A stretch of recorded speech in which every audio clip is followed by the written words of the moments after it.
नमस्ते बच्चों, कक्षा 10 विषय गणित और प्रश्नावली अपनी शुरू कर रखी है। छठी त्रिभुज 6.1 के क्वेश्चन हल कर चुके हैं। 6.2 के हल करनी है। तो देखो 6.2 का क्या क्वेश्चन दे रखा है कि इन दोनों आकृतियों में जो डीई है समांतर है बीसी के, डीई समांतर है बीसी के, अपने को इनकी वैल्यू निकालनी है।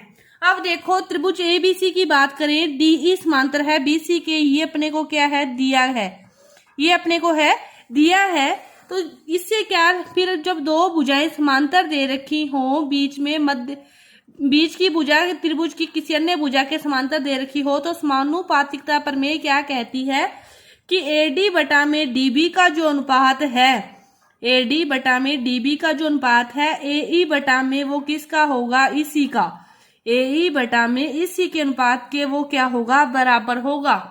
ये प्रमेय इसमें भी लगेगी, ये प्रमेय इसमें भी लगेगी, क्योंकि इसमें भी ये इसके क्या है, समांतर है। तो मैं एक ही बार इसको लिख रही हूं। अब देखो पहला क्वेश्चन, इससे पहला क्वेश्चन अपने को एडी किसकी वैल्यू निकालनी है, इसी की, जिसकी निकालनी है उसको एक्स मान लिया।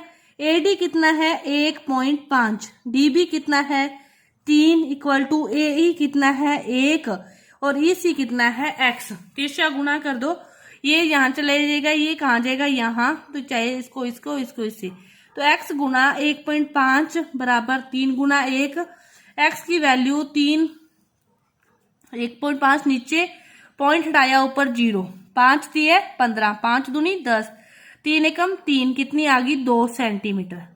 ये अपने पास कितना आ गया, 2 सेंटीमीटर आ गया। अब इसको हल करना है इसी अनुपात से। इसको मैं एक ही बार लिख रही हूँ, आप अच्छे से समझ लो कि जब डीई समांतर बीसी होता है तो इन दोनों का जो अनुपात होगा वो इन दोनों का होगा। अब अपने को जो निकालना है उसको मान लिया एक्स। एडी कितना है एक्स बटा में डीबी, डीबी कितना है 7.2। इसके बाद एई कितना है 1.8 और ईसी कितना है 5.4। एक्स की वैल्यू निकालनी है 1.8, 5.4 और 7.2 कहाँ चला जाएगा, इसके बटा में है वो इसके गुना में चला जाएगा। ठीक है। अब देखो ये पॉइंट हटाया ऊपर नीचे है, हट गया, 0 लगेगी, कट जाएगी। इस पॉइंट को हटाया, नीचे क्या लगी 0। ठीक है। 18 3 54, 3 से इसको काटेंगे तो अपने पास आ जाएगा 3 दूनी 6 और 3 चौके 12 और पॉइंट को हटाएंगे तो यहाँ पे 0 को हटाएंगे तो यहाँ पे लग जाएगा, तो कितना आ गया 2.4 सेंटीमीटर। एक्स की वैल्यू कितनी आ गई 2.4 सेंटीमीटर अपने पास आ गई। अब देखो अपने को ये अनुपात दे रखे हैं सारे। पहले में तो क्या दे रखा था, समांतर भुजा और अनुपातों से अपने को निकालना था। अब क्या दे रखा है, अनुपात दे रखे हैं और अपने को बताना है कि क्या ये वाली स्थिति है। अब ये अनुपात रख के चेक करेंगे कि इनका बराबर आ रहा है या नहीं आ रहा। बराबर आ रहा है यदि दोनों को हल करने से फिर तो समांतर है, और नहीं आ रहा तो समांतर नहीं है। तो देखो पहला क्वेश्चन कि यदि समांतर होगा तो क्या होगा, पीई बटा में ई क्यू, पीई बटा में क्या होगा E Q equal to P F upon में F R, equal to P F upon में एफ आर। अब देखो पीई पहले क्वेश्चन में कितनी दे रखी है 3.9, ई क्यू कितनी दे रखी है 3 इक्वल टू पी एफ कितना दे रखा है 3.6 और 2.4। अब चाहे तो इनको ऊपर नीचे हल कर लो, चाहे तिरछा गुणा करके हल कर लो, देख लो बराबर आता है या नहीं आता।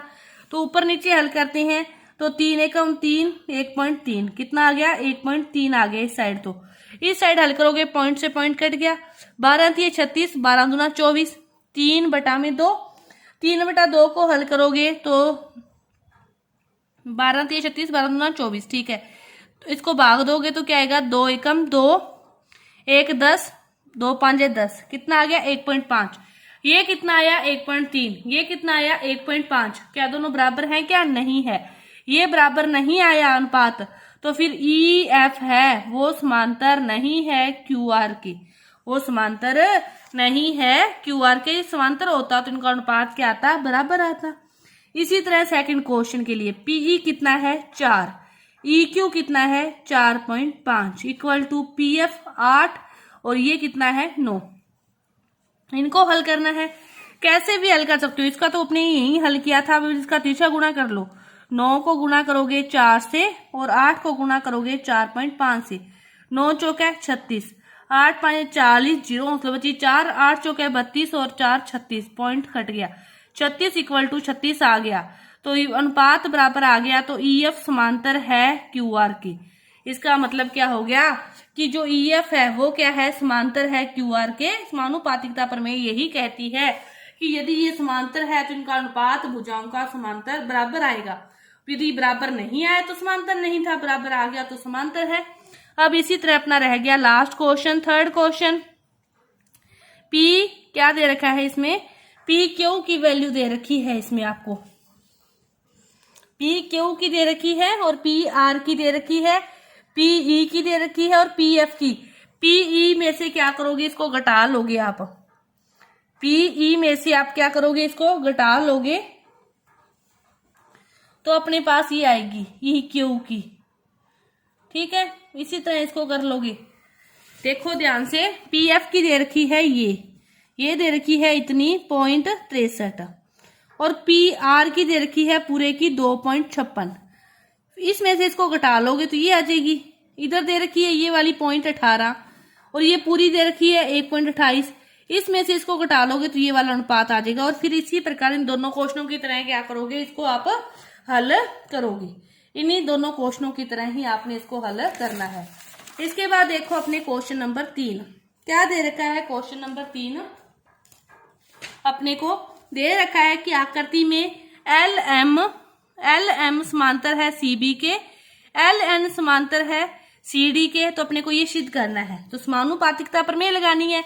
अब ऊपर वाला त्रिभुज क्या है, ABC। त्रिभुज ABC में क्या दे रखा है कि LM समांतर दे रखा है CB के। तो समानुपातिकता प्रमेय क्या कहती है, समानुपातिकता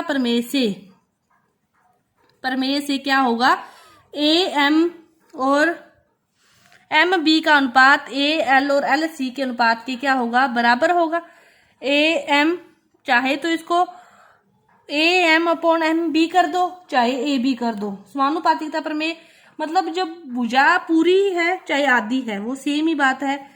तो AM बटा में AB, AL बटा में AC, AL बटा में AC। ठीक है, ये हो गया इसके लिए। अब इसी तरह दूसरे त्रिभुज के लिए, त्रिभुज ACD में कि जो NL है समांतर है CD के, इसीलिए जो AN होगा वो किसके बराबर होगा, AN बटा में AD, AL बटा में AC, AN बटा में AD इक्वल टू AL बटा में AC। समीकरण नंबर 1, समीकरण नंबर 2 ये इसके बराबर है, ये इसके बराबर है, ये दोनों सेम है तो ये दोनों भी क्या होंगे, बराबर होंगे। इक्वेशन 1 व 2 से AM बटा में AB बराबर होगा AN बटा में AD। यही हमें प्रूव करना था, प्रूव्ड। ठीक है, ये है अपना क्वेश्चन नंबर 3। इसके बाद देखो क्वेश्चन नंबर 4। क्वेश्चन नंबर 4 अपने को समांतर दे रखे हैं, DE समांतर है AC के, DF समांतर है AE के। तो ये सिद्ध करना है। इसी प्रकार समानुपातिकता प्रमेय लगानी है। इसमें भी आपको पहले आप क्या करो, 2 त्रिभुज अलग से बना लो। एक तो ये बना लिया, इसमें आपको समझ में नहीं आएगा। एक त्रिभुज ये बना लिया ABC, ये ABC बनाया है। तो इसमें AC समांतर है किसके, DE के। तो यहाँ पे आपने क्या लिख लिया, DE। दूसरा बनाया AEB, AE के समांतर है DF। तो यहाँ पे क्या बना लिया आपने, DF। इसी को इस प्रकार 2 में बना लिया। ठीक है, ये अपना बन गया। बनने के बाद समानुपातिकता प्रमेय लगानी है। तो पहले त्रिभुज ABC में लगाते हैं। त्रिभुज ABC में क्या दे रखा है, DE समांतर है AC के। तो समानुपातिकता प्रमेय से क्या होगा, DE समांतर है इसके, तो AD बटा में क्या होगा, BD बटा में AD। इसको कर लो DA को, चाहे कैसे भी।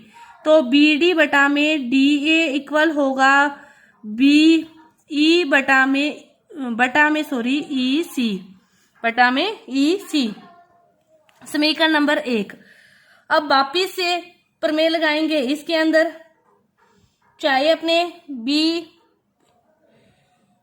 ये तो इसके अंदर होगी। अब वापिस से जो प्रमेय लगाएंगे, अब इसके अंदर लगाएंगे अपने प्रमेय। ठीक है, अब इसके अंदर प्रमेय लगाएंगे तो ये तो सेम ही आएगा, BD बटा में ये तो ये बी एफ बटा में एफ ही आ जाएगा। अब देखो त्रिभुज ए बी ई में, त्रिभुज ए एफ वी में लगाओगे तो बी डी बटा में डी ए इक्वल होगा बी एफ बटा में एफ ई, समीकरण नंबर 2।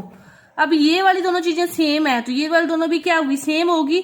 तो बी ई बटा में ई सी इक्वल होगा बी एफ बटा में एफ ई के, इक्वेशन 1 व 2 से, इक्वेशन 1 व 2 से। और यही हमें क्या करना था, प्रूव करना था। बस समानुपातिकता प्रमेय के बारे में आपको पता है तो क्वेश्चन हल हो जाएंगे।